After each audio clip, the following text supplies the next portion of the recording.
गीता में अर्जुन को स्वयं भगवान कह रहे हैं कि उस परमेश्वर की शरण में जा, उसके लिए उन संतों के पास जा जो तत्वदर्शी हो।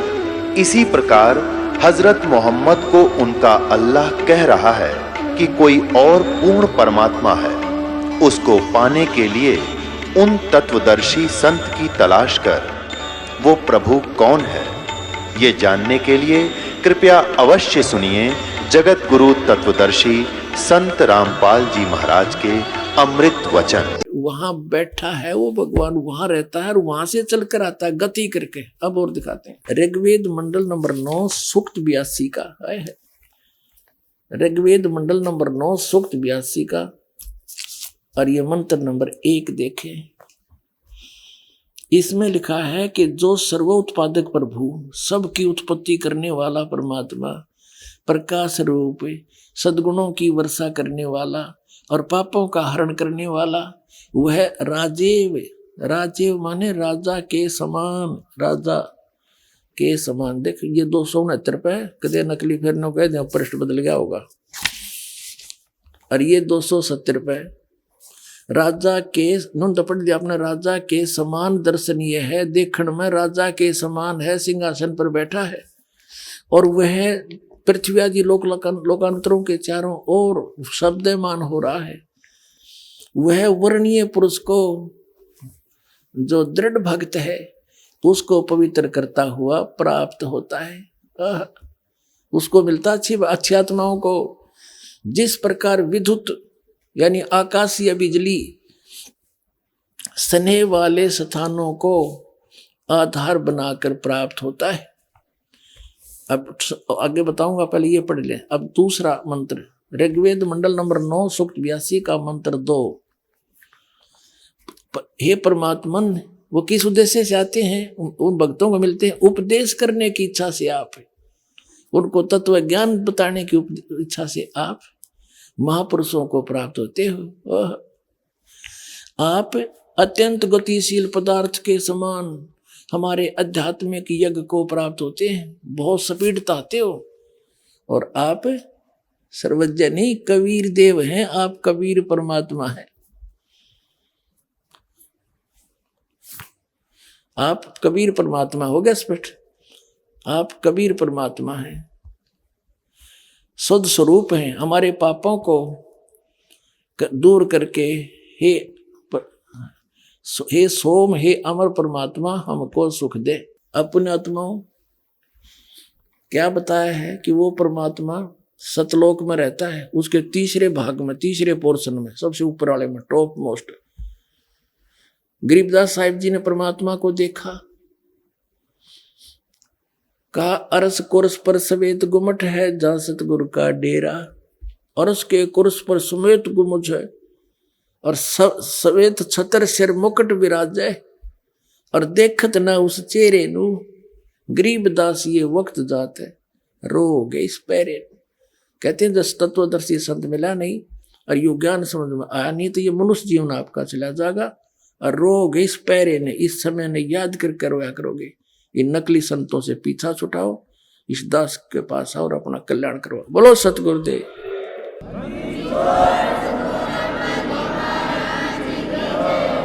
पुण्यात्माओं, इन सभी सदग्रंथों ने और आंखों देखा महापुरुषों ने रल मिलकर सिद्ध कर दिया, कबीर इज गॉड, नर आकार है, सतलोक में रहता है, वहां से चल कर आता है। तो ये लीला कबीर भगवान ने की है, वो परमात्मा है, वो हम सबका पिता है, हमारे लिए भटक रहा है, उसको पहचानो और कल्याण करवाओ। बोलो सतगुरुदेव।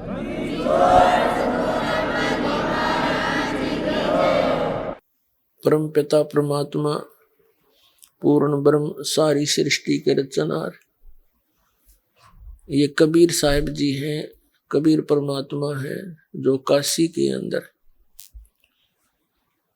बनारस के अंदर एक दानक रूप में, एक जुलाहे के रूप में जनसाधारण की तरह लीला किया करते थे। 120 वर्ष तक वहां रहे, सह शरीर आए थे और सह शरीर चले गए थे। उनके कोई माता पिता नहीं, वो सारी सृष्टि के जनक हैं, वो हम आत्माओं के पिता हैं। हम यहाँ काल के जाल में गलत स्थान पर आगे अपनी गलती तय, हम यहाँ महादुखी हैं और हमारे दुख को देखकर वो परमात्मा भी दुखी है, और हम इस काल के जाल में फंसे हुए सभी प्राणियों को, जो उनके अपने बच्चे हैं, ये ज्ञान देने के लिए आते हैं कि तुम, ये आप जी का स्थायी स्थान नहीं है, आपका भूल लगी हुई है और आपको यहाँ महामूर्ख बनाकर और विवश करके रखा गया है। यहाँ पर प्रत्येक कार्य आपसे ऐसे करवाया जा रहा है जैसे कोई विलियन कराया करे, जैसे कोई खलनायक अपनी क्रिया करता है। तो वो खलनायक यहाँ कौन है? वो काल है, ब्रह्म है, उसका नाम, उसको ब्रह्म भी कहते हैं, उसको ज्योत स्वरूपी निरंजन भी कहते हैं।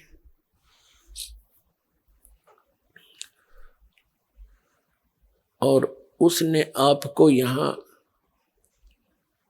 अज्ञानी बनाकर और विवश करके और बाई फोर्स रखा हुआ है। इसने अपने 3 पुत्र उत्पन्न किए हैं, उनको एक एक गुण से युक्त कर दिया। ब्रह्मा जी ये काल के पुत्र हैं, श्री विष्णु जी भी काल के पुत्र हैं और श्री शिव जी काल के पुत्र हैं, और दुर्गा श्री देवी ये श्री ब्रह्मा, श्री विष्णु, श्री शिव जी की माता है, और ये काल इनका पिता है।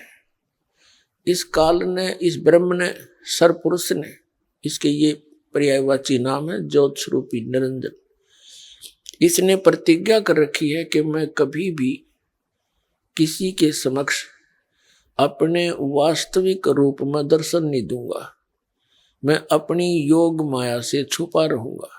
श्रीमद् भगवत गीता अध्याय नंबर 7 के श्लोक नंबर 24 और 25 में ये गीता ज्ञानदाता काल है, जो श्री कृष्ण जी के अंदर प्रवेश करके ये वेदों वाला ज्ञान और कुछ अपना मत दोनों मिक्स करके इसने श्रीमद् भगवत गीता का ज्ञान अर्जुन को सुनाया। बाद में इसी को श्री वेद व्यास जी ने लिपिबद्ध किया।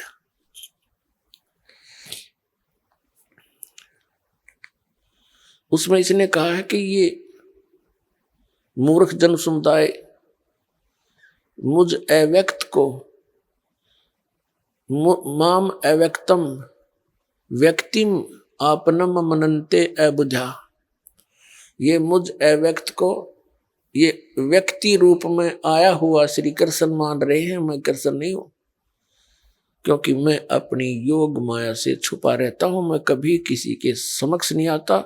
ये मेरा अटल अनुत्तम विधान है, घटिया। और जिस कारण से ये श्री ब्रह्मा जी, श्री विष्णु जी, श्री शिव जी को भी अपने पिता का ज्ञान नहीं, कौन है हमारा पिता, और इस काल के भी पिता ने, सबके जनक ने, कबीर परमात्मा ने, परम पूज्य कबीर परमेश्वर जी ने, उस दानक ने, उस जुलाई ने, जो हम सब का उत्पत्ति करता है, उसने इस काल की भी उत्पत्ति उसी ने की, उन्होंने आके बताया। श्रीमद् भगवत गीता अध्याय नंबर 2 के श्लोक नंबर 12 में, अध्याय नंबर 4 के श्लोक 5 और 9 में, गीता अध्याय नंबर 10 के श्लोक नंबर 2 में गीता ज्ञानदाता अपनी स्थिति बताता है कि अर्जुन तेरे और मेरे बहुत जन्म हो चुके हैं, तू नहीं जानता, मैं जानता हूं। मेरे जन्म और कर्म अलौकिक है, और मेरी उत्पत्ति को ये ऋषिजन और ये देवता नहीं जान सकते, क्योंकि ये सब मेरे से उत्पन्न हुए। इससे सिद्ध है कि इसका जन्म भी हुआ है और इसकी जन्म मृत्यु भी होती है, नाशवान भी है। ब्रह्म सरपुरुष जिसको ऋषि ब्रह्म ब्रह्म कर कहने कहे, उसकी पूजा किया करती है, स्वयं नासवान है। और ये खुद गीता अध्याय नंबर 18 के श्लोक नंबर 62 में कहता है कि अर्जुन तू सर्वभाव से उस परमेश्वर की शरण में जा जिसकी कृपा से तू परम शांति को और सनातन परम धाम को प्राप्त होगा। अर्जुन ने 8वें अध्याय के प्रथम मंत्र में पूछा कि आप जिन जो 7वें अध्याय के 29वें श्लोक में जिस तत्परम की के विषय में कहा कि उसको जानकर प्राणी फिर उस तत्परम को जानकर कोई भी साधक फिर यहाँ की किसी वस्तु की डिमांड नहीं करता, वो केवल जरा और मरण से छूटने का ही प्रयत्न करता है। जरा माने बुढ़ापा और मरण माने मृत्यु। तो 8वें अध्याय के प्रथम श्लोक में पूछा वो किम तत्परम, 8वें अध्याय के तीसरे श्लोक में कहा वो परम अक्षर ब्रह्म है। वो परम अक्षर ब्रह्म है जो गीता ज्ञानदाता से अन्य है। तो कहने का भाव ये है कि ये इसने प्रतिज्ञा कर रखी है कि मैं कभी किसी के समक्ष नहीं आऊंगा। और उस परम पिता ने आके बताया कि यू काल है और यू वहां रहता है 21वें ब्रह्मांड में। इसका ओछा माथा, लंबे दांत और विकराल शरीर। जब ये चाहे मोर की तरह आधार, जैसे मोर अपने पंख फैला लेता है चारों तरफ घुमा लेता है, ऐसे ये 1000 भुजा तक का भगवान है, शक्तिशाली है, इतनी शक्ति है इसके अंदर। और जब चाहे वो 1000 भुजा दिखा देना, चाहे तो 2 भुजा में भी रह जाए, ये 4 भी प्रकट कर ले। और ये कभी भी अपने इस वास्तविक रूप में नहीं आता। श्रीमद् भगवत गीता अध्याय नंबर 11 के श्लोक नंबर 32 में ये खुद कहता है कि अर्जुन मैं काल हूं और अब प्रवृत्त हुआ हूं इन सब सेनाओं को खाने के लिए, सब लोगों को मारने के लिए, रक्षा करने के लिए।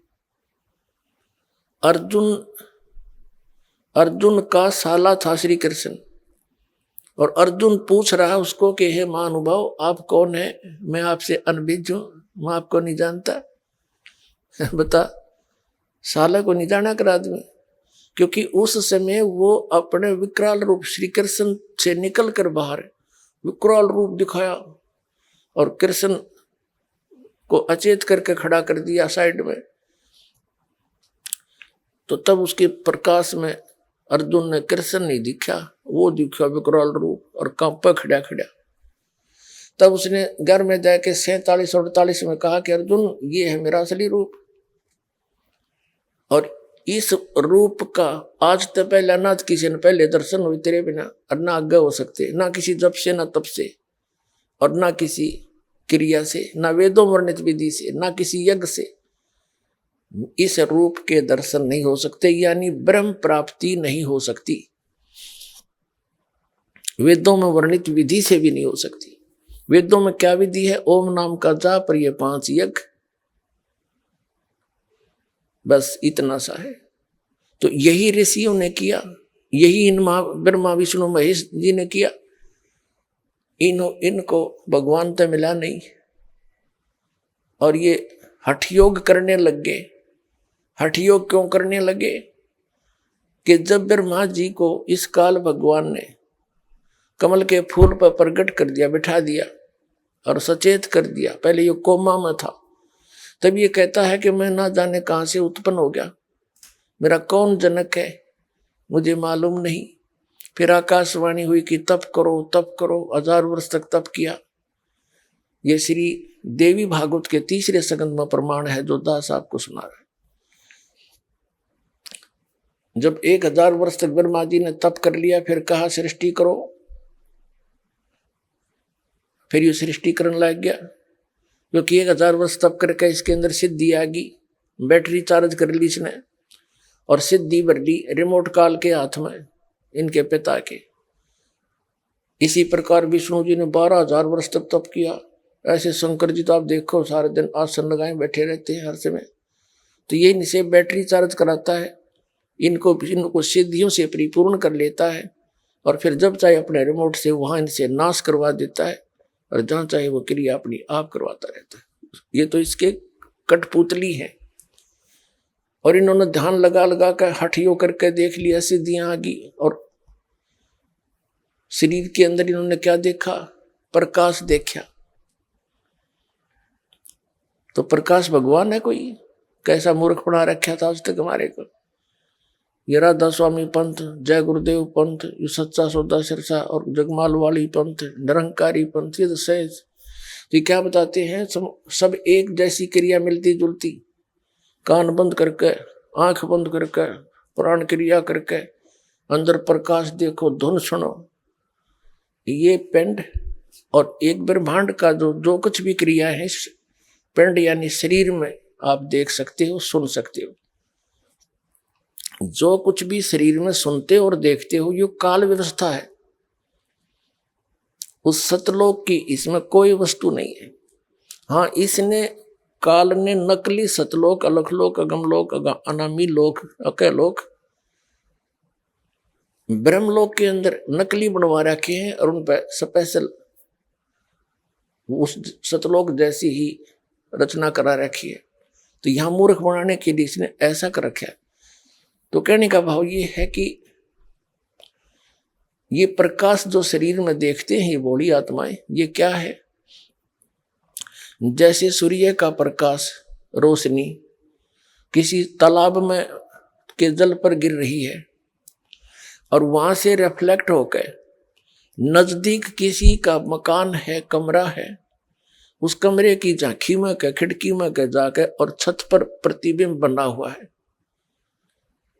अब कोई व्यक्ति कह रहा है कि मैंने प्रकाश देखा और फिर कहता है कि सूर्य तो निराकार है, वो दिखता ही नहीं। तो प्रकाश खाक देखा, प्रकाश किसका था? टट्टू का। जो तुमने प्रकाश देखा वो परमात्मा, उस सूर्य का प्रकाश था, रिफ्लेक्ट होकर जा रहा था, उसमें उसका कोई आकार विशेष नहीं था, उस सूर्य जैसा आकार नहीं था उसका, उस खिड़की जैसा आकार हो गया। तो जैसे परमात्मा का लोक सतलोक भी सौ प्रकाशित है, वह पृथ्वी है एक। जैसे यहां पत्थर के पहाड़ हैं, वहां हीरों के पहाड़ हैं, ऐसी पृथ्वी जैसी ये है, वो चमकीली मिट्टी है और इससे अधिक उपजाऊ है, वो सुंदर है, डस्ट रहित है। तो वहां सतलोक भी सौ प्रकाशित और परमात्मा, कबीर परमात्मा, सतपुरुष, उसका एक रोमकूप में इतना प्रकाश है, करोड़ सूर्य करोड़ चंद्रमा मिला दे वो भी फीकी पड़े। तो वो प्रकाश उस, और वहां से ये जो हम रहते हैं, ये लोक काल के 21 ब्रह्मांड 16 शंख कोश की दूरी पर है। 16 शंख कोश, एक कोश लगभग 3 किलोमीटर का होता है, यानी 48 शंख किलोमीटर, समझ लो किलोमीटर। शंख, नील, पद्म, शंख, और वहां से ये प्रकाश, परमात्मा का प्रकाश इन ब्रह्मांडों में गिरता है, वहां से रिफ्लेक्ट होकर प्रत्येक अलग अलग ब्रह्मांडों में जाता है और उसी वही प्रकाश फिर बॉडी में दिखाई देता है। जैसे कमरे के अंदर सूर्य का प्रकाश जल से रिफ्लेक्ट होकर दिखता है, ये नयु प्रकाश भगवान मान लिया, परमात्मा तो अन्य है जिसका वो प्रकाश है। तो ऐसे ये तत्व ज्ञानहीन प्राणियों ने अपना नाश किया। आप गए काल के जाल में, भूत बन गए शिवदयाल जी, अपनी शिष्या बुक्की में बोला भूत बन के, और फिर आके हुक्का पियो उसमें और शंका समाधान करे उसके अंदर बैठ के। ये मोक्ष प्राप्त प्राणी के लक्षण है। और ये बुद्धि, ऐसे बुद्धिमान व्यक्ति भी गुग्गू बड़े बैठे उड़े, गुरु जी मानकर, परम धनी मानकर उनको। तो जब तक ना पता था, कोई बताने वाला नहीं था, तब तक तो चलो भाई 100 गलती बड़े इंसान पे। अरदास ने 15 साल हो गए रुके मारते ने, आवाज लगाते ने, भाई तुम्हारा जीवन नाश हो रहा है, वहां भक्ति नहीं है। यदि उनके पास सत साधना होती तो दास ने ये अलग से सांग जोड़ने की क्या जरूरत थी? क्या मुझे रोटी नहीं मिल रही थी?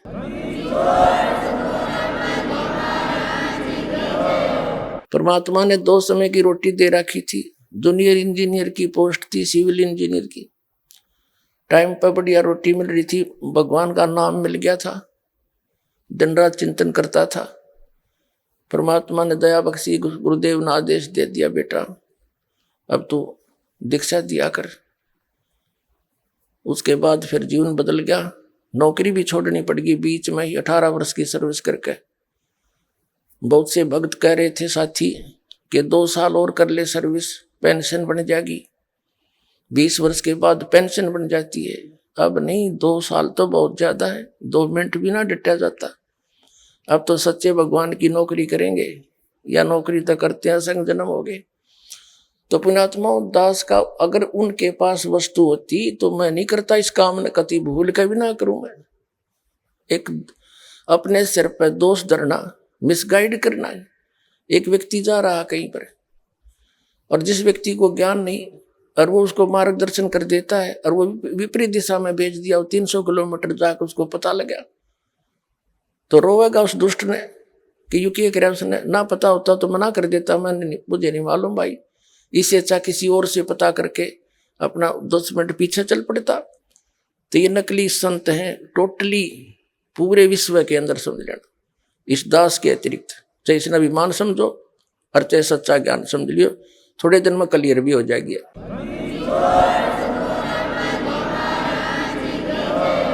तो पुण्यात्माओं, सतलोक के अंदर परमात्मा सहशरीर है, उसका नाम कबीर है। कल रात्रि के सत्संग में आप जी को सर्व सदग्रंथों से रूबरू कराया और कितना निर्णायक ज्ञान प्रत्येक सदग्रंथ में है। लेकिन संत ही यानी अपने सिलेबस की किताबों को, बुक्स को टीचर ही जाना करता है, फिर विद्यार्थियों को पढ़ाता है। जब टीचर ही नहीं समझ पाए हमारे सदग्रंथों को, तो उन्हें गलत पढ़ा दिया, ज्ञान गलत दे दिया। तो यानी श्रद्धालु तो एक विद्यार्थी होते हैं और टीचर की प्रत्येक बात पर वो विश्वास किया करते हैं। तो कबीर साहब कहते हैं, गुरुआ गांव बिगाड़े संतो गुरुआ गांव बिगाड़े, ऐसे कर्म जीव कला दिए ईब जड़े ना जाड़े। तो नकली संतों ने बैठा दिया, अपना भी जीवन नाश कर दिया।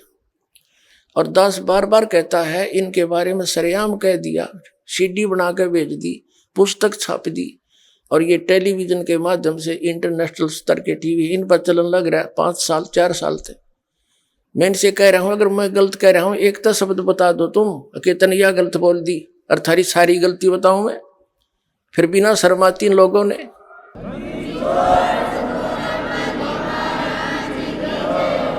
और ये फायदा उठाए बैठे हैं श्रद्धालुओं की श्रद्धा का। श्रद्धालु इतने भोले हैं, न्यू कहना गुरु जी के बारे में सुना नहीं करते, गुरु जी की निंदा नहीं सुना करते। निंदा वो होती है, मैं उसने उनको गुंडा बताता हूँ, कोई बुंडा ठग और चोर बताता हूँ। ज्ञान के ऊपर डिस्कस करना अनिवार्य होता है। कोई आपको बता रहा है कि रास्ते में कि तेरा मार्ग ठीक नहीं भाई, गलत जा रहे हो, तो क्या उसने सोचना नहीं चाहिए? अवश्य सोचना चाहिए, जोर देना चाहिए उस बात पर, क्यों कहा इसने, तो खूब तसल्ली करके आगे यात्रा करनी चाहिए। ये बुद्धिमान का कार्य है। तो पुण्यात्माओं, उस काल के बारे में परमात्मा ने कहा है कि 3 देव सो उसको ध्यावे, निरंजन का वो पार न पावे। ये तीनों देवता ब्रह्मा विष्णु महेश भी इस निरंजन का ही ध्यान लगा रहे हैं, समाधि लगा के, और निरंजन का वो पार नहीं पावे। ये न अपने पिता को नहीं पा पाए आज तक, मोक्ष तो बहुत दूर की बात है। तो उस परम पिता ने, पूर्ण ब्रह्म ने आके, कबीर परमात्मा जी, ये सत्य पुरुष है। जितने भी वर्तमान के, चाहे वो कबीर पंथी है, चाहे और अन्य सतलोक की महिमा गाते हैं, या चाहे कोई वेद और गीता का अध्ययन करने या उसके ऊपर प्रवचन करके जनता को ज्ञान देने वाले हैं, या कोई किसी भी मजहब धर्म के हैं, चाहे वो सिख धर्म के, चाहे ईसाई धर्म के, चाहे हिंदू धर्म के, चाहे मुसलमान धर्म के, जितने भी संत और श्रद्धालु हैं, जैसे सिख धर्म के अंदर आदरणीय नानक साहेब जी को छोड़कर अन्य कोई भी परमात्मा से परिचित नहीं था, परमात्मा प्राप्ति नहीं हुई थी। तो उन नानक साहिब जी के अतिरिक्त अन्य किसी भी सिख समाज में या हिंदू समाज में या ईसाई समाज में सभी ये कह रहे हैं कि परमात्मा निराकार है। हर वेद शास्त्र सदग्रंथ ये स्पष्ट कर रहे हैं कि वो तो सह शरीर है, वो मनुष्य दृष्टि, उसका नाम कबीर है। अपने आत्माओं, कल थोड़ा सा एक प्रसंग रह गया था, क्योंकि पवित्र वेदों में आपको प्रमाणित कर दिया था कि परमात्मा मनुष्य दृश्य शरीर है, वहां से गति करके आता है और अच्छी आत्मा को मिलता है। तो किन किन को मिले? आदरणीय धर्मदास साहिब जी को, आदरणीय मुल्कदास साहिब जी को, आदरणीय दादू साहिब जी को, आदरणीय नानक साहिब जी को, आदरणीय गरीबदास साहिब जी को गांव छुड़ानी जिला दद्दर वाले को, आदरणीय घीसा दास साहिब जी को गांव खेखड़ा जिला मेरठ उत्तर प्रदेश वाले को। इनको जो परमात्मा मिले और सतलोक लेकर गए, फिर इनको वापस छोड़ा, अपने से परिचित कराया। 3 महापुरुषों की तो दास को जानकारी है, और भी बहुत सौ को मिले होंगे जो हमारे प्रकाश में नहीं आए। तो कहने का भाव यह है कि इन महापुरुषों ने आंखों देखकर बताया परमात्मा से शरीर है, और वो सतलोक में रहता, उसका नाम कबीर है। अब कल जो प्रसंग रह गया था थोड़ा सा, गुरु ग्रंथ साहिब के अंदर आपको दिखाते हैं। गुरु ग्रंथ साहिब के अंदर लिखा है वो परमात्मा साकार है और मनुष्य दृश्य, उसका सारे अंगों का वर्णन किया हुआ दिखाते हैं। आदरणीय नानक साहिब जी को परमात्मा जिंदा महात्मा के रूप में मिले थे कबीर जी, और बेई नदी पे वो स्नान करने प्रतिदिन जाया करते थे। वहाँ उनकी भेंट हुई, फिर उनको वहाँ से दरिया में डुबकी लगवा कर परमात्मा अंतर ध्यान कर दिया। लोगों ने सोचा डूब गए, और उनको एकांत स्थान में ले जाकर उनका शरीर सुरक्षित रख दिया, और उस आत्मा, प्यारी आत्मा को ऊपर के सब ब्रह्मांडों की जानकारी रूबरू कराया वहाँ के सब लोगों से। सतलोक में परमात्मा को देखा कबीर जी को, असंख्य ब्रह्मांड के सिंहासन पर वही जिंदा महात्मा जो नीचे से गया था, वही सारी सृष्टि का करता है। और फिर परमात्मा कबीर जी ने कहा था कि मैं काशी बनारस में रहता हूँ, कबीर मेरा नाम है, जुलाहा मेरा धानक मेरा काम है, और सतनाम दूंगा, वहां आ जाना। तब नानक साहिब जी तीसरे दिन वापस छोड़ दिया परमात्मा कबीर जी ने, सतपुरुष ने, अमर पुरुष ने, सतल पुरुष ने सारा दिखाकर। तो नानक साहिब जी नौकरी करते थे मोदी खाने में, सुल्तानपुर के अंदर नवाब के यहाँ। वह नौकरी त्याग दी परमात्मा प्राप्ति के लिए। पहली उदासी बनारस की करी उन्होंने। काशी में जाकर पता किया तो देखा कभी परमात्मा एक जुलाहे के का कार्य कर रहे, बैठे बैठे खड्डी में अपने झोपड़ी में। नानक साहिब जी ने देखा कि तो वो ही है परमात्मा जो सतलोक में देखा था मैंने, जैसे धर्मदास जी को ने देखा। तो क्या कहते हैं, आंखों में पानी भर के पुण्यात्मा आज तो हम मजहबी बन गए, अपने अपने धर्म ने बस फाइनल मान रहे, चाहे वो हमारे समझ में आया ना आया। तो वो उससे जिन्होंने भगवान की इच्छा थी उन्होंने धर्म नहीं बनाए, उन्होंने धार्मिकता बढ़ाई थी। आज किसी धर्म में देख ले, धार्मिकता का नाम नहीं, और धर्म में दृढ़ हिंदू मांस खावे और शराब पीवे, ओका पाड़े, अधिकतर बहुत ज्यादा मुसलमान मांस खावे, और जो है ना और को किसी चीज की टाल नहीं है, सभी के। और सिख धर्म में मांस खावे और शराब पीवे। क्या उन महापुरुषों ने यही शिक्षा दे रखी है? गुरु ग्रंथ साहिब में है कहीं ऐसा प्रमाण? तो ये कहां से बिजली गिरी? तो हमने उस महापुरुषों के दिए गाइडलाइन को समझना चाहिए। हम एक पिता की संतान है, जीव हमारी जाति है, मानव धर्म हमारा, हिंदू मुस्लिम सिख ईसाई को धर्म नहीं है न्यारा। तो इस प्रकार हमने पुनः सोचना पड़ेगा। तो नानक साहिब जी ने देखा वहां जिनको भगवान की तरफ थी, आंखों में आंसू भर के कहते फाई सूरत मुल्क की देश, ए ठगवाड़ा ठगी तेज, खरा सियाणा बहुता बार, ये धानक रूप रहा करता है। अब आपको थोड़ा शब्द सुनाते पूरा का पूरा। एक स्वान दुई स्वानी, एक मन रूपी कुत्ता और इच्छा और तृष्णा आशा रूपी ये कुतिया, एक स्वान दुई स्वानी नाल बलके भोकाई सदा बियाल। ये है पृष्ठ नंबर 24 है गुरु ग्रंथ साहिब का। गुरु ग्रंथ साहिब के 24 नंबर पृष्ठ पर ये शब्द अंकित है जो दास ने एक पुस्तक से लिखा हुआ है। एक स्वान दुई स्वानी नाल बलके भौकाई सदा बियाल, और कूड़ छुरा मुठा मुर्दार, ये धानक रूप रहा करता है।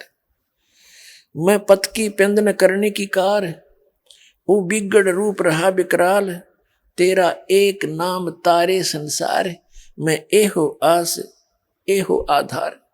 तेरा एक सतनाम, और वो सार नाम कहते हो सारे संसार ने पार कर दे। तेरा एक नाम तारे संसार, मैं एही आस एही आधार। मुख निंदा आखा दिन रात, पर घर जो ही नीच मनात। काम क्रोध तन वसे चंडाल, ये धानक रूप रहा करता है। फाई सूरत मुलुक की वेश, ओए होए कहते इसकी मोहनी सूरत, और मुलुक की वेश, जिस क्षेत्र में जाता उसा वेशभूषा बना लेता है ये। फाई सूरत मुलुक की वेश, ए ठगवाड़ा ठगी देश, ये खरा सियाना भोता बार, ये धानक रूप रहा करतार। नानक साहिब जी वह कह रहे ये धानक रूप रहा करतार। देखो लोगो धानक रूप रहा करतार, यो बैठा भगवान धानक दुल्हे के रूप में। अपने आत्मा कबीर साहब कहते हैं जो देखेगा धाम को, उस सतलोक ने देख लेगा मेरे ने, सो जानत है मुझ, और कह रामानंद तुझे कहूं सुन गायत्री गुज। अब गरीबदास जी ने बताया है कि जब रामानंद जी से परमात्मा की गोष्ठी हुई थी तो उनको भी, रामानंद जी को भी ऐसे ले गए स्वामी रामानंद जी का, और वहां से वापस छोड़ा था। तो अब जो प्रसंग चल रहा है वो दिखाते हैं आपको धानक रूप रहा करता है। एक फिर है 721 पृष्ठ पर गुरु ग्रंथ साहिब से हमने शब्द नोट किया है। एक अर्ज गुप्तम पेश तोदर कून करतार, हक्का कबीर करीम तुम बेऐब परवरदिगार। हक्का कबीर और सत कबीर, करीम यानी दयालु, बेऐब परवरदिगार निर्विकार परमात्मा। और 731 पृष्ठ पे कहा है कि अंधला नीच जात परदेसी, अंधला नीच जात परदेसी, खिन आवे तिल जावे, और ताकी संगत नानक रेंदा, और क्यों कर मुंडा पावे। कहते नीच जात परदेसी मेरा, खिल आवे तिल जावे, यानी एक सेकंड में तो यू सतलोक में, दूसरी सेकंड के भी कुछ अंश में यू यहाँ पर बैठा दिखे। मैं इसका कैसे भेद पाऊं, इसे सर्वशक्तिमान का। अंधला नीच जात परदेसी मेरा, परदेसी खिन आवे तिल जावे, और ताकि संगत नानक रहंदा, कैसे मुंडा पावे। एंड इसके एंड को कैसे ढूंढाऊं मैं, इसके अंत को। ये तो अमित ओजा है, अमित इसकी पावर है। अब कैसा है परमात्मा ये भी दिखाते हैं आपको। 1257 पृष्ठ है गुरु ग्रंथ साहिब का, उससे हमने नोट कर रखा शब्द। और राग मलार महला पहला, बागे कपड़ बोले बैन। है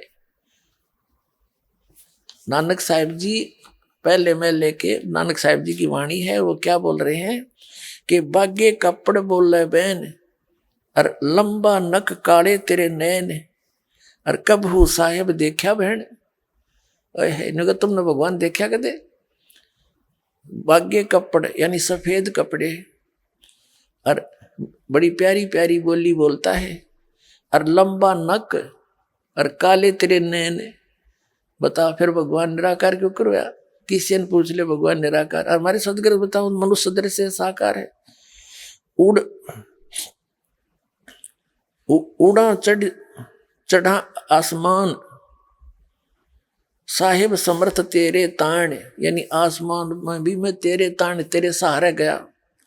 और जल थल डूंगर देखा तीर, थान थनंतर साहिब बीर। यहाँ गलती से बीर लिखा है, या इस 5 पंक्तियों में एक शब्द है, इसमें 2 बार बीर लिखा है एंड में। ये एक महापुरुष की वाणी है, कोई किसी डूम बाट की नहीं है। और एक पंक्ति में 2 बार अक्षर नहीं आ सकता, ये कबीर है, यू कह मिस प्रिंट हो गया है। कहते थान थनंतर साहिब कबीर है इसका अर्थ। यहाँ पर थान थनंतर, जहां देखो वहां यू साहिब कबीर। जिन तन साज दिए नाल खंब, अति तृष्णा उड़ने के ढंज नदर करें ता बांधे धीर, जिम विखाले तिम वेखा वीर। कि जैसे वो दया करे वैसे ही हम देखें। फिर क्या लिखा है, फिर 1257 पृष्ठ पर ही लिखा है, निरंकार आकार है आप पे आप भ्रम भुलाए। वो तो आकार में है जिसको तुम निरंकार कह रहे हो। और नानक साहिब जी ने जो निरंकार कहा है, कहते वो आकार में है। इसका अर्थ केवल निराकार नहीं है, निरअंकार, निरअभिमानी परमात्मा। और इन्होंने आइडिया लगा लिया निराकार का। निरंकार, निराकार तो निराकार ही होता है, अंग की मात्रा क्यों लगी। निरअंकार यानी बिना बगैर अंग, और निरअभिमानी परमात्मा घर घर फिरता है, कोई गाली देते बुरा बोलो है, और सबको अपना सच्चा ज्ञान देता फिरता है। वो निरंकार आकार है, साकार है, मनुष्य दृश्य है। और दिखाते हैं आपको। अब ये गुरु ग्रंथ साहिब के 567 पृष्ठ पे है। इस पे लिखा है, वड्डा साहिब है आप अलख अपार। वड्डा साहिब सबसे बड़ा भगवान है आप अलख अपार। तेरे बंके लोयन दंत रिसाल। तेरे बंके लोयन, लोयन माने आंख, लोचन। और सोने सोने सोहने नक जिन लंबड़े वाला। सोहने नक जिन लंबड़े वाला यानी सुंदर नाक है और चमकदार जिसके बाल हैं। और कंचन काया, सोने की ढाला यानी कंचन शरीर है आप उस परमात्मा का, सोने जैसा, सोने की तरह। और बंके लोयन दंत रिसाला। तेरी चाल सुहावनी, तेरी चाल सुहावी मधुराड़ी बाणी। उसकी चाल तक बता रखी कबीर परमात्मा जो पृथ्वी पर घूमया करते थे। और कहते हैं सारंग जी में पग धरे ठम ठम। आप पे आप संधूरे। कहते हैं जैसे सारंग चाला करे, नो के पग धरे ठम ठम, ठुमक ठुमक का चाल है। और सिरंग राती फिर माती। उदक गंगा वाणी बिनवंती नानक दास हरि का। तेरी चाल सुहावनी मधुरोड़ी वाणी, मुदराड़ी वाणी। आपकी चाल में सुहावनी और आपकी वाणी भी मीठी मीठी। दांत भी, उसकी चाल भी, चाल है ठमक ठमक है, ये सारा कुछ बता रखा। तो पुण्यात्माओं, अब पवित्र चारों धर्मों के पवित्र सदग्रंथों ने यह स्पष्ट कर दिया कि परमात्मा सशरीर है, नर आकार सशरीर है, उसका नाम कबीर है और धानक रूप रहा करता है। ये परमात्मा जैसा कि आप जी को वेदों में बहुत बार दिखा है, ऋग्वेद मंडल नंबर 9 सूक्त नंबर 86 के मंत्र 26-27 में जो आर्य समाज के आचार्यों और महर्षि दानंद के द्वारा इनका अनुवाद है वेदों का, उन्हीं के अनुवाद में दिखा दास ने। आर्य भी खुद निराकार के और उसमें साकार लिखा। इसके बारे में परमात्मा कहते हैं, मोती मुक्ता दर्शत नाही ये जगह सब अंदरे। इनके दिक्कत के तैन से समय फिरा मोतिया बेंदरे। बता, इतनी भी आंख हमारी कमजोर होगी, आंख भी सामने लिखा है भगवान मनुष्य दृश्य राजा के समान देखने योग्य वेदों।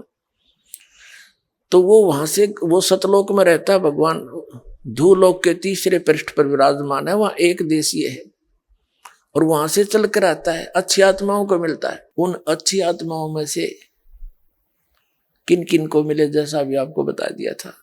उनमें से एक पुण्यात्मा आदरणीय गरीबदास साहिब जी भी है, गांव छुरानी जिला झज्जर वाले, हरियाणा वाले। तो उनको परमात्मा फाल्गुन सुदी द्वादशी को यानी चांदनी द्वास को और संवत 1784 को, संवत 1774 में आदरणीय गरीबदास जी का जन्म हुआ था। 10 वर्ष की आयु थी उनकी, तब परमात्मा सतलोक से आए थे, वो जिंदा महात्मा रूप बना के, और वहां उनको मिले थे, सतलोक लेकर गए थे। उनको मृत जान लिया था नीचे कि तो मर गया लड़का। उनका अंतिम संस्कार करने की तैयारी कर दी थी। तो परमात्मा ने ऊपर के सब ब्रह्मांड दिखा के अपना गवाह बना के वापस छोड़ दिया। तब वो अग्नि लगाने की तैयारी हो ही रही थी, तभी एकदम हलचल हुई शरीर में। सब खुशी मनाने लगे। गरीबदास जी के ऊपर का जो रस्से बांध रखे थे अब टूट गए, सब के ऊपर उठकर चल पड़े और ये वाणी बोलने लग गए। इस वाणी को गांव वाले नहीं समझ सके। उन्हें सोचा ये पता नहीं कि बेंडुआ फूट गई इसके। बिरडावे है अपा बोले। एक दादू पंथी संत था, वो आ गया, 65 साल की उम्र का, वैश्य के घर जन्म था और उसने घर त्याग रखा था। दादू पंथ से वो दीक्षित हो चुका था और दादू साहिब जी को परमात्मा कबीर जी जिंदा महात्मा के रूप में आए थे और 7-8 वर्ष की आयु में मिले थे। सतलोक लेकर गए। 3 दिन और 3 रात दादू जी बेहोश पड़े रहे, मरे नहीं, सांस चलता रहा, ना तो फूक दे उठा के शरीर में गांव वाले घर के लोग। तीसरे दिन उनको भी ऐसे छोड़ा जैसे नानक जी को, ऐसे धर्मदास जी को लेकर गए थे। 3 दिन तक वो अचेत पड़े रहे थे। तो दादू पंथी, वो गोपाल दास नाम था उनका संत का, वो गांव छुड़ानी में आ गए एक दिन। वहां उसका कोई शिष्य था। उस शिष्य ने जिक्र कर दिया कि महाराज जी हमारे एक भांजा है। गरीबदास जी गांव छुड़ानी के भांजे थे और वहीं उनका जन्म हुआ था, क्योंकि इनके पिताजी घर जमाई रहा करते थे छुड़ानी गांव में। गरीबदास जी के पिताजी का मूल गांव करोथा था, जहाँ इस दास का आश्रम था, जो इन दुष्ट लोगों ने अपने अज्ञान को छुपाने के लिए और वो क्रोथा कांड कर दिया था। चलो उस विषय को तो हम भूल चुके हैं। अब वहां था उनका गांव, वो वहां रहा करते थे। तो कहने का भाव ये है कि उस गांव वाले व्यक्ति ने, और उधर से क्या हुआ था, जब गरीबदास जी को कबीर परमात्मा मिले थे, खेतों में गऊ चरा रहे थे ये गरीबदास जी। बहुत बड़ा इन गरीबदास जी का, बहुत के नाना जी का बहुत बड़ी जमीन थी। जाट थे ये, जाति से किसान थे, बहुत घनी जमीन थी, 1400 एकड़। और वहां गौवें 150 के करीब रखा करते। कुछ गरीबदास जी भी पाली, स्वयं भी गए हुए थे, और नौकर भी पाली, और भी दूसरे गांव वाले भी वहीं चराया करते इनके खेतों में गौवों को। तो गरीब कबीर परमात्मा सतलोक से जिंदा महात्मा के रूप में आए थे।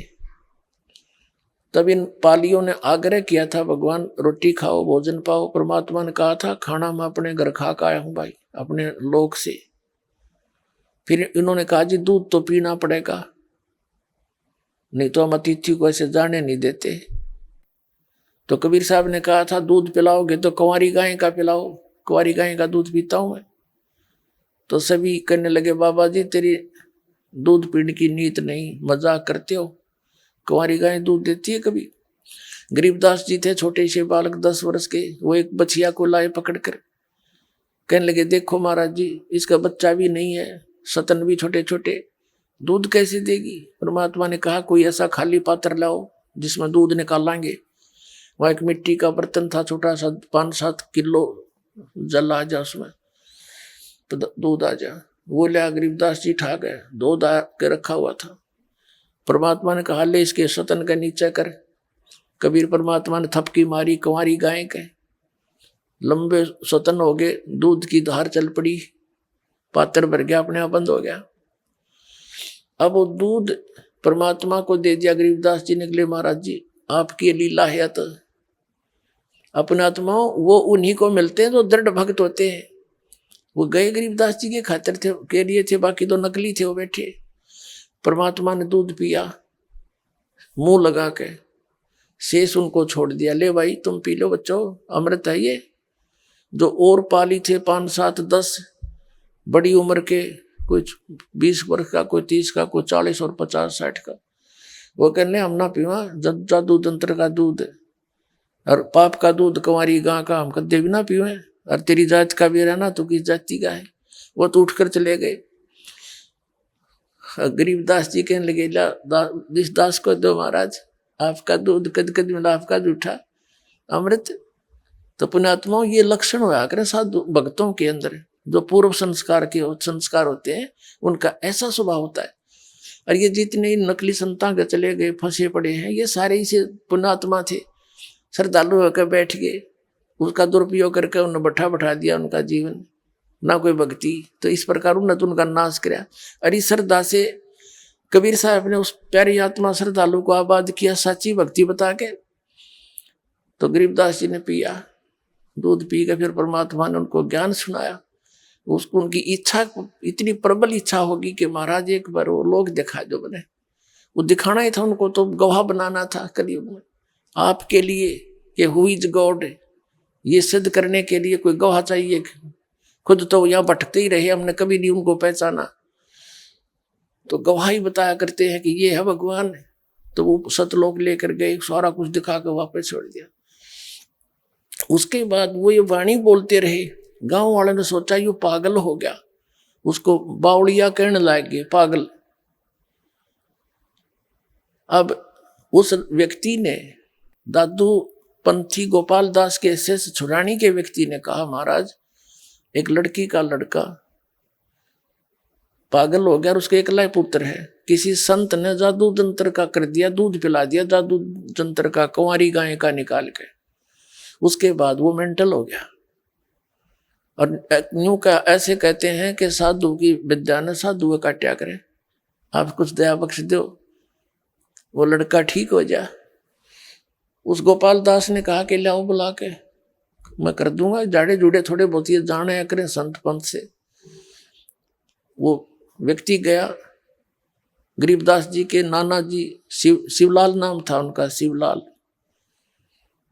उनसे कहा कि ऐसे ऐसे मैं, हमारे एक संत आ रहा है और इस छोरी के लड़के नो ठीक कर देगा, कह है। तो सारे 5-7 और मौजूद से व्यक्ति और बच्चे को लेकर उसके पास पहुंच गए। गोपाल दास ने पूछा कि बेटा कौन था वो जिसने तेरा जीवन नाश कर दिया, बर्बाद कर दिया? तब गरीबदास जी कहने लगे, बर्बाद नहीं, मुझे आबाद कर दिया। क्या बताए? हम सुल्तानी नानक तारे दादू को उपदेश दिया, जात जुलाहा भेद न पाया, वो काशी में कबीर हुआ। इस वाणी को सुनकर और गोपाल दास का तो सिर घूम गया। अरे इसने बावड़ा बतावे, इसने तरले भाषण पर एक तरले उस पर मार दी ठोकरे, चक्कर खा गया महात्मा 65 साल का बुढ़ा। और फिर बताया कि अनंत कोट ब्रह्मांड का एक रति नहीं भारे, सतगुरु पुरुष कबीर है वो कुल के सिरजनहारे। गरीबदास जी ने बताया कि हम सभी, मैं यानी इंक्लूडिंग गरीबदास, हम सुल्तान अब्राहम सुल्तान अधम बलख बुखारे का बादशाह मुसलमान, हम सुल्तानी नानक, ये सिख धर्म के प्रवर्तक आदरणीय नानक साहब जी, हम सुल्तानी नानक तारे और दादू को उपदेश दिया, और जात दुलाहा वेद नहीं पाया, और काशी माए कबीर हुआ। और फिर कहा गया अनंत कोट ब्रह्मांड का एक रति नहीं बार, वो सतगुरु पुरुष कबीर है भाई कुल के सिरजनहार। 65 साल का बुढ़ा। अब जिसने भगवान की जरूरत है वो समाज ने ना देखा, ना इन कपड़े ने देखा, मैं के बने बैठा लाल कपड़े पहन लिए, डाढ़ी बढ़ा ली, 2 से 4 से 1000 आदमी को बका कर बैठ गया संत बन के। अपना भी आप भी गधा बना कर गिल्ला हुआ बनेंगे, वाला तुम लाता रहा करोगे दोनों गुरु और चेले, या कट्ठे कुत्ते बनोगे कि टूक भी ना खाने देंगे चेले तने फिर वहां पर। तो ये खूब जानते हैं जो महापुरुष होते हैं, उनको समझना पड़ेगा ये बात। हम परमात्मा के लिए चले हैं, और परमात्मा जो भी दी तुम कर रहे हो, ये आज तक किसी ने मिला हो तो बता दो, किसी संत ग्रंथ में प्रमाण दिखा दो, जो साधना तुम करे इसे भगवान पाया हो किसी ने।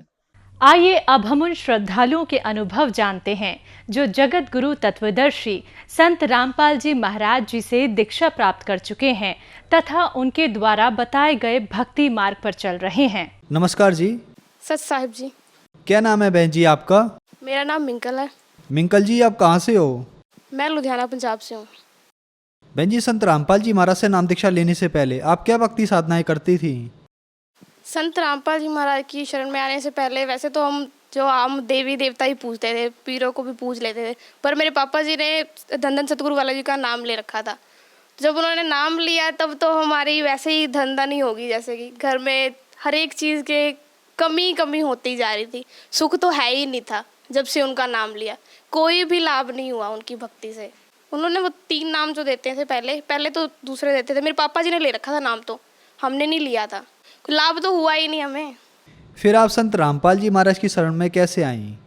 सतगुरु रामपाल जी महाराज की शरण में वैसे तो मेरे पापा को पहले से ही चाह थी कि परमात्मा है कौन। वो हर एक चीज़, जैसे कि उन्होंने ज्योतिष भी कर रखी थी, तंत्रिक विद्या भी करते थे कि परमात्मा कौन है, कहाँ है, कैसे मिलेगा। वो हमेशा यही सोचते कि हम यहाँ पर पैदा हुए हैं तो फिर मरते क्यों हैं। अगर परमात्मा ने मारना ही था तो अपने पास ही रखता, यहाँ क्यों भेजा हमें।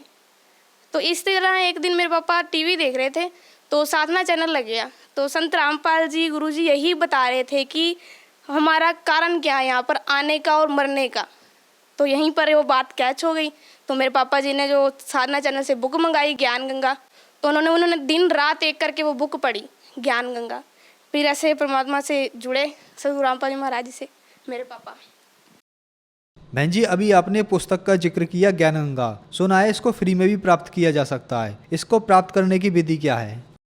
ज्ञान गंगा प्राप्त करने के लिए साधना चैनल पर ना एक येलो पट्टी आती है, येलो कलर की, उसके नीचे फ़ोन नंबर्स होते हैं।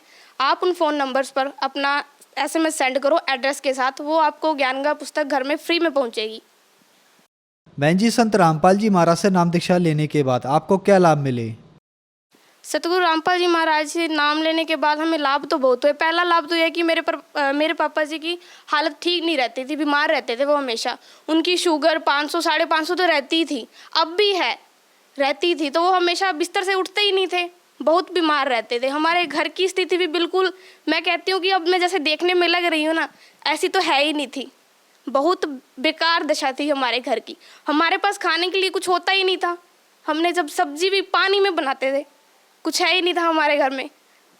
परमात्मा की शरण में आने से पहले बहुत हमारी बुरी दशा थी। जैसे हमने नाम दीक्षा ली उसके बाद तो अब हम तो वैसे देसी घी की रोटियां खा रहे हैं। लाभ तो बहुत से हैं, जैसे कि मेरी मम्मी को हार्ट अटैक हो गया था, तो एकदम से उनकी हालत बहुत ख़राब हो गई थी। तो हमने गुरुजी को दंडवत प्रणाम किया और उनका जल दिया। जल लेते ही मम्मी तुरंत ठीक हो गई। और अभी मेरे जलंधर की बात है, जलंधर में पुस्तक सेवा चल रही थी, तो मैं और मेरे चाची जी स्टेशन पर बैठे थे। तो क्या कहते हैं कि हमने सोचा कि लोग बैठे तो हैं, अभी धूप है, बाद में करते हैं पुस्तक सेवा। जलंधर में ज्ञान गंगा पुस्तक सेवा चल रही थी, तो हमने सोचा चलो वॉशरूम तो यहाँ मिल नहीं रहा, हम ट्रेन में चले जाते हैं। तो वहाँ पर एक ट्रेन खड़ी थी, हरिद्वार जाना था उस ट्रेन ने। तो उसमें एक पहले लेडीज़ जाकर आई थी, बोले थी अभी रुकेगी ये ट्रेन 5 मिनट के लिए। तो हम उसमें पूछ के चढ़े थे कि भाई साहब ये ट्रेन रुकेगी ना अभी? तो वो बोले हाँ जी बहन जी रुकेगी ये ट्रेन। तो हम उसमें जैसे चढ़े वॉशरूम के लिए, तो वो ट्रेन ने हॉर्न भी नहीं दिया, सुपर एक्सप्रेस ट्रेन थी वो, हॉर्न भी नहीं दिया, वो चल पड़ी। तो जैसे ही वो चल पड़ी, मैंने देखा कि इतनी फास्ट हो गई ट्रेन, तो मैंने तुरंत छलांग लगा दी ट्रेन से। इतनी फास्ट थी, मेरे को खुद नहीं पता कि मैंने छलांग कैसे लगा दी उस ट्रेन में से। तो मेरे को एक खरोंच भी नहीं आई, गिर पड़ी थी मैं नीचे, तो खरोंच तक नहीं आई। परमात्मा इतना साबित हो गया कि मेरे को परमात्मा पल पल साथ है, पल पल साथ है। तो फिर मैं पीछे ट्रेन के भागी, एक गार्ड से हाथ मारा मैंने कि ट्रेन रोको, एक लेडीज़ रह गई है मेरे साथ की। तो वो गार्ड ने ट्रेन रोकी और मैंने अपनी चाची को साथ में उतारा। तो इतना मेरे को विश्वास हुआ कि परमात्मा पल पल साथ है।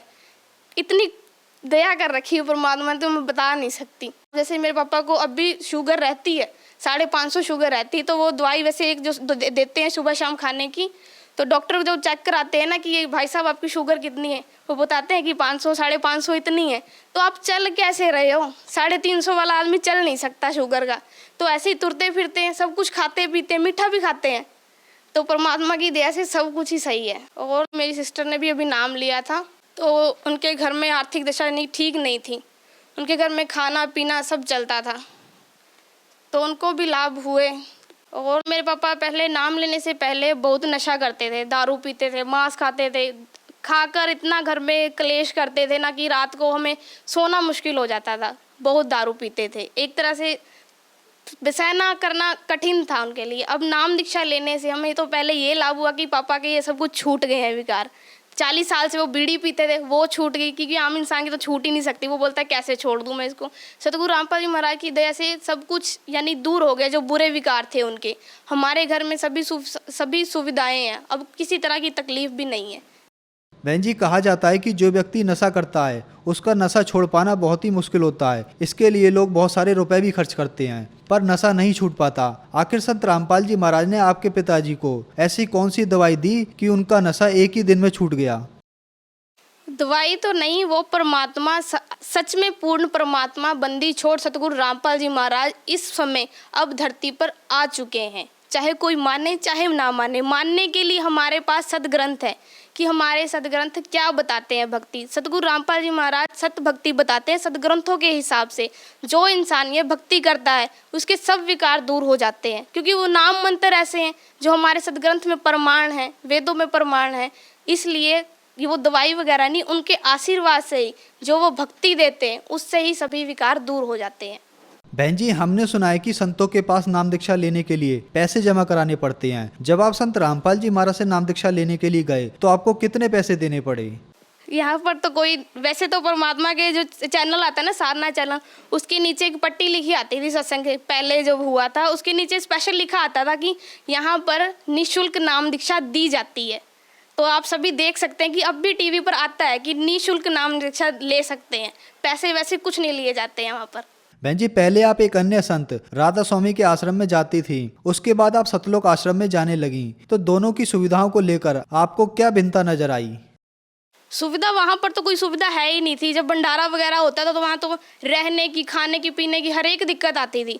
माइयाँ एक दूसरे को धक्का देती, यहाँ नहीं बैठना, वहाँ नहीं बैठना। सतलोक आश्रम में इतनी सुविधा है कि जन बंदा आराम से खा सकता है, पी सकता है, बैठ सकता है, जब चाहे भंडारा करे, जब चाहे चाय पिए, कुछ मर्जी करे। परमात्मा ने वहाँ तो मिनी सतलोक बना रखा है, किसी चीज़ का अभाव ही नहीं है। वहाँ पर सब कुछ आराम से है। वहाँ पर कोई जाति पाति का भेद नहीं है। सभी, कोई चाहे ऊंची जात का है चाहे नीची जात का है, वो एक साथ एक लाइन में बैठकर भंडारा करते हैं। बहन जी, जो श्रद्धालु आज आपको देख रहे हैं, आप उनके लिए क्या संदेश देना चाहेंगी? भगत समाज को मैं यही संदेश देना चाहूँगी कि जैसे आज का संसार सभी दुखी है, चाहे वो राजा है चाहे वो रंक है, सभी दुखी है। ऊपर से चाहे कोई जितना मर्जी बनता हो, दुखी तो हर एक इंसान है। क्यों दुखी है?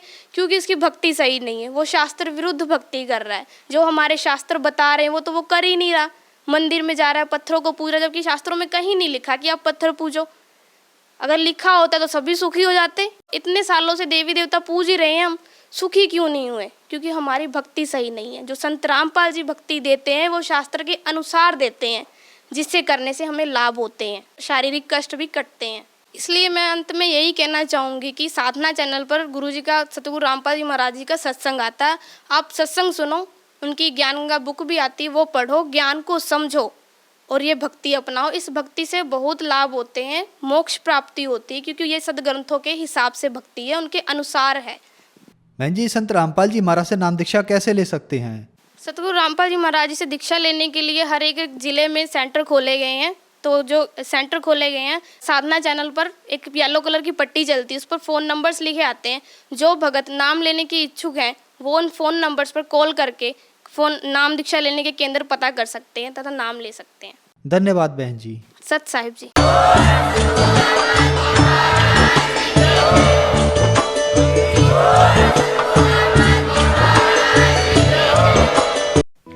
आप सुन रहे थे जगत गुरु तत्वदर्शी संत रामपाल जी महाराज के मंगल प्रवचन। अधिक जानकारी के लिए संपर्क करें।